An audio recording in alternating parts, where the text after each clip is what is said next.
E o texto sagrado diz: João viu e creu. Ainda não compreendia a Escritura que dizia que Jesus devia ressuscitar dos mortos, mas a voz da fé falou no seu coração e compreendeu. Jesus ressuscitou. Prezados amigos, já alguma vez vos aconteceu não compreenderem a palavra de Deus, mas sentirem a voz da fé que diz: este é o caminho da verdade? E quanto mais ouvem e se aprofundam na palavra de Deus, mais e mais a fé é forte e vigorosa. Já vos aconteceu não serem guiados pela opinião pública, mas pela bússola de Deus? Pedro e João voltaram para Jerusalém. Maria ficou. Ficou ali. Ao olhar o interior do túmulo vazio, o coração encheu-se-lhe de dor. Olhando para dentro, viu 2 anjos, um à cabeceira, outro aos pés, onde Jesus jazera. E ouve estas palavras do interior do túmulo: mulher, por que choras? São os anjos que lhe perguntam, e ela responde: porque levaram o meu Senhor e não sei onde o puseram. Eu não posso criticar Maria. Eu não a posso criticar. Maria amava Jesus. Ela tinha sido perdoada dos seus pecados. Todos a tinham abandonado e quiseram mesmo apedrejá-la. Ela foi uma mulher da vida, uma mulher desprezada. Ela sentiu-se ninguém. Ela sentia vergonha dela própria. Mas Jesus foi o único que não a condenou. O único que lhe abriu os braços e onde ela pôde encontrar refúgio e a sua dignidade nos braços de Jesus. Eu não posso criticar Maria. Ela amava Jesus. Alguém esta noite sente amor por Jesus? Alguém aqui esta noite sente o coração bater por Jesus? Levanta a mão. Eu sinto amor por Jesus. Levanta a mão. Ela ficou junto ao túmulo. Ela ficou ali. Se você pode ouvir a voz de Jesus, então não chore. Não chore. Os olhos dela choravam. Procurava Deus ao longe. Porém, de repente, descobriu Deus perto dela. Ela voltou-se para se afastar daquele lugar, pesarosa, mesmo dos anjos que estavam ali, pensando em encontrar alguém que lhe dissesse o que fora feito do corpo de Jesus. Foi quando ouviu uma voz que lhe perguntou estas palavras: mulher, por que choras? A quem procuras? Através das lágrimas que lhe obscureciam os olhos, Maria viu a figura de um homem. Eu escrevo este homem, eu digo este homem com letra maiúscula. E pensou que fosse o hortelão, o dono daquele horto, e disse: Senhor, se tu o levaste, dize-me onde o pusestes e eu o irei buscar. Havia um sepulcro vazio. Um sepulcro que a voz do próprio Jesus deixara vago. Aquele em que Lázaro jazera. Esse sepulcro de Lázaro estava vazio porque Jesus tinha ressuscitado o seu irmão. Ela poderia levar para lá o seu Senhor. Sentiu que cuidar desse precioso corpo crucificado seria uma grande consolação para a sua mágoa. Mas agora, em voz familiar, Jesus vai dizer outra vez: Maria. Eu quero imaginar a voz que Jesus terá usado.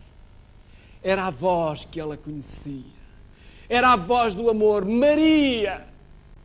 Imediatamente ela percebeu que não era um estranho que a ela se dirigia, e voltando-se viu diante de si o Cristo vivo.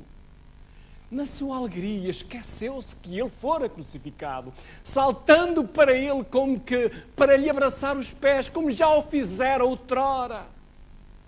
Ela disse, ela exclama, Rabone.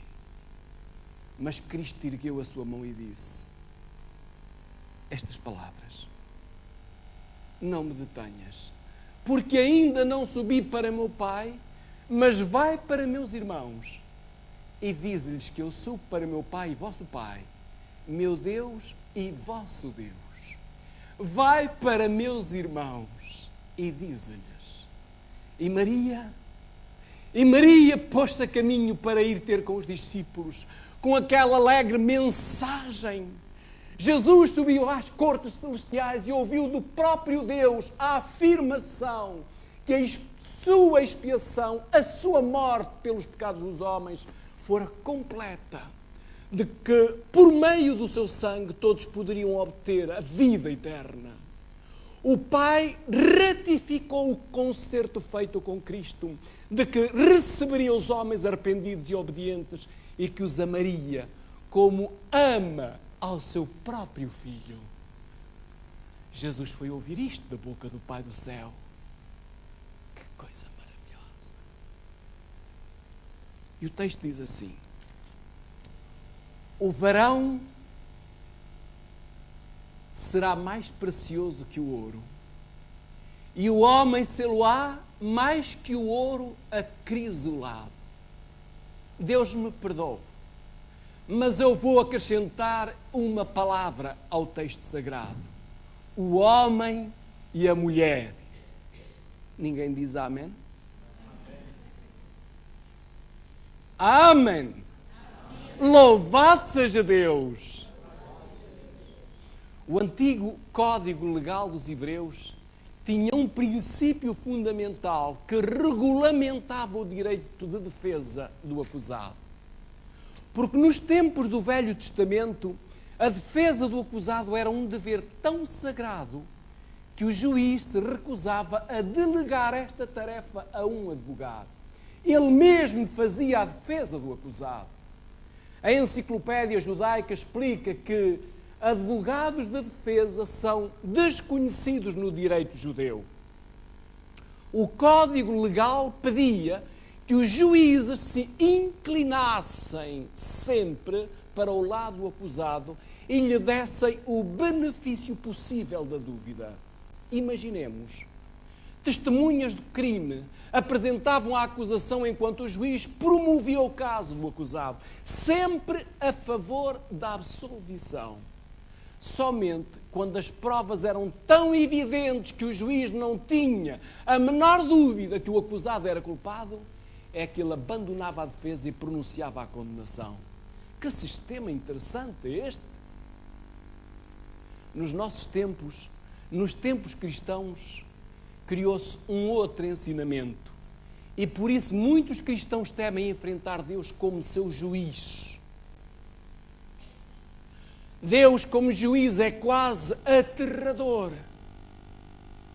Se ao menos entendessem o método bíblico de julgamento, perceberiam que Ele está do nosso lado.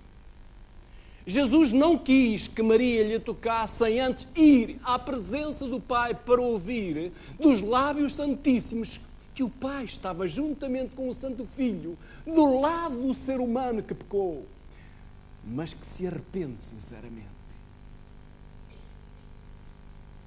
A questão fundamental é esta: quem nos acusa? Sim, porque há um acusador. Se Deus Pai e Deus Filho nos defendem, há uma pergunta que devemos colocar: quem nos está a acusar? Quem? Quem é que nos acusa? Ouvi logo. Eu gostava que a resposta tivesse sido mais lenta, mas disseram logo: Satanás.